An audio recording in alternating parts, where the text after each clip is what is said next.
Hey guys, it's Forrest. Welcome back to my channel. Today I'm going to be showing you guys how to maintain a braided edge on your blankets. And I'll be doing this on the jumbo yarn loom. This braided edge here is actually called a selvage edge. You can achieve the look by skipping the first stitch on every single row, but it can be a little difficult to learn how while you're working on the loom. So I'm going to take you step by step and show you how to start and end each row so you can have these beautiful edges too. Okay. So to begin, you're going to start with your slip knot. I do have a slowed down version of this. If you need to go check that out, I'll put a card in and the link in the description.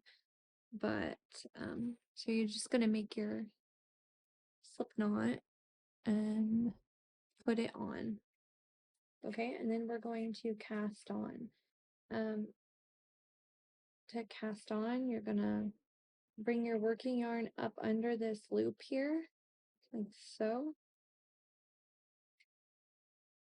And create another loop and then stretch it over to your next peg and then take your working yarn and push it down through your loop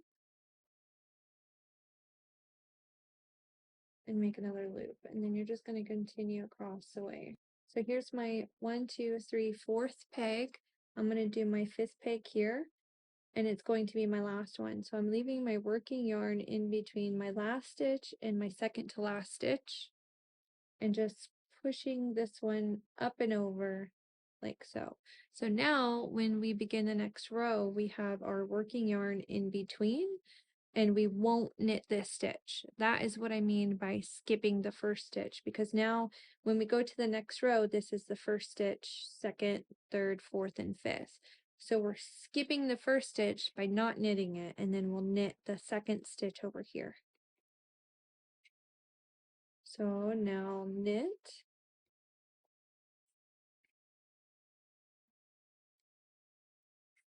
and just knit down the row.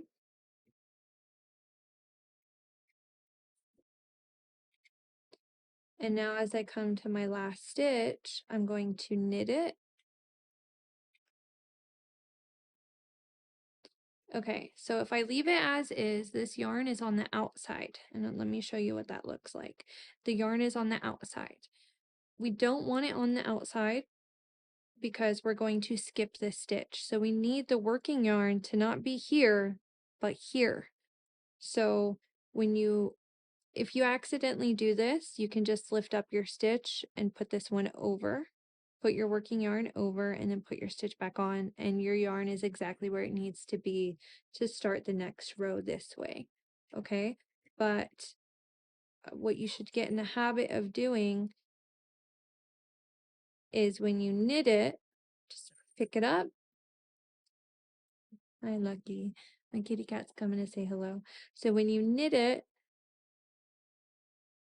do your stitch and have it here already, and then put your stitch on. And now when you start row 3, you're ready to go with your second stitch, and you'll skip this stitch. Okay, so now we have skipped this one. Okay, so we're about to do row 3, and I will show you what I mean. So we're going to skip the first stitch and knit, knit, knit, knit. Okay, and then when we go down here to do row 4, we'll be working back this way, right? So we'll be skipping this one and knit, knit, knit, knit. Hope that makes sense. So now let's do row 3. So we're going to skip the first. This is the first. So we've already skipped it because the yarn is past it and it's over here, ready to begin the second stitch. Okay, and now we're going to knit, knit, knit, knit your last stitch. Make sure that your yarn stays in between the 2 pegs. Okay, so we just knit this last one here, and now we're going to skip it, which we have because the yarn is already here. Skip it and then knit 4. 1, 2, 3, 4. Okay, So now we'll knit our way back across. 1, 2,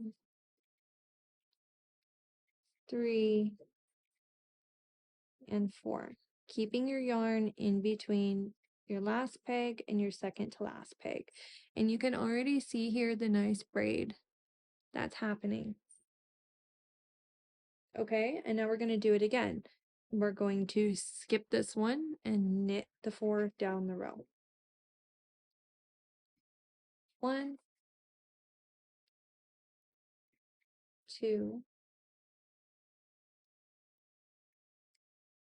3, and 4. So this is our last stitch. So in general, the rule of thumb is skip the first, knit the last. Okay, so this is our last stitch right now.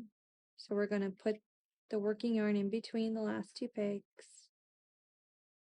And you can see the edging on this side as well. Okay, so now we've knit the last stitch, and as we go to the next row, this one becomes the first stitch. So we've skipped the first stitch, and now we knit back down. 1, 2, 3, and 4, and keeping the yarn in between the last 2 pegs as I put my last stitch on. Okay? So that's all that you have to do. If you're doing purls, like, then what I suggest is the first and last stitch will always be a knit. Okay, so then everything else in between would be a purl. So as I do this row, watch, I'll do purls.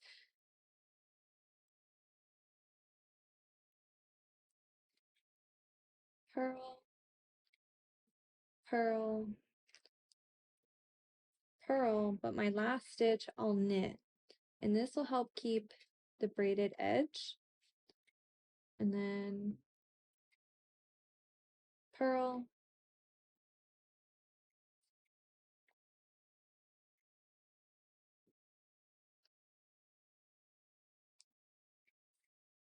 purl, purl, last stitch, knit. And you skip it when you start the next row. So we're skipping, and then we'll do a purl,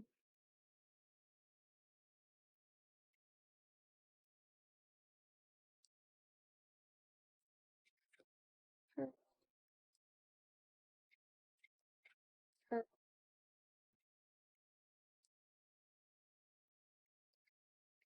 purl, last stitch, knit, and keep your yarn in between the last 2 pegs like normal. Okay, so the pattern stays and you have these nice little edge stitches. I'll do a few more rows so you can see. So we skipped the first,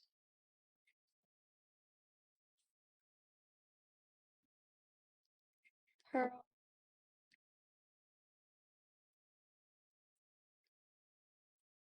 purl, purl, last stitch, knit,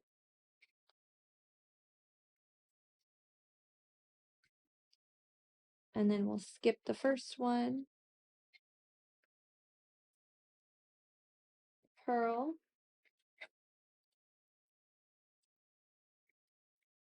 purl,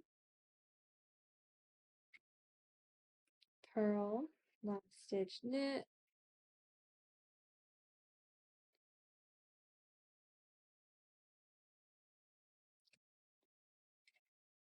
I'm just going to take it off so you guys can see that it does create a nice border and it's not strange on the edges. Okay, it still looks nice even though you're doing a knit and a knit on either edge. It still looks good. Okay, so that's how you start and finish your next row and maintain a nice braided edge. I hope it was helpful to you. If it was, please don't forget to leave a thumbs up and subscribe if you want to see more. If you do like these looms, you can find them on my Etsy. Everything will be linked in the description below. The next planned video is to how to change colors at the end of the row so you can maintain proper color changes without having that weird jog on the side of your blankets.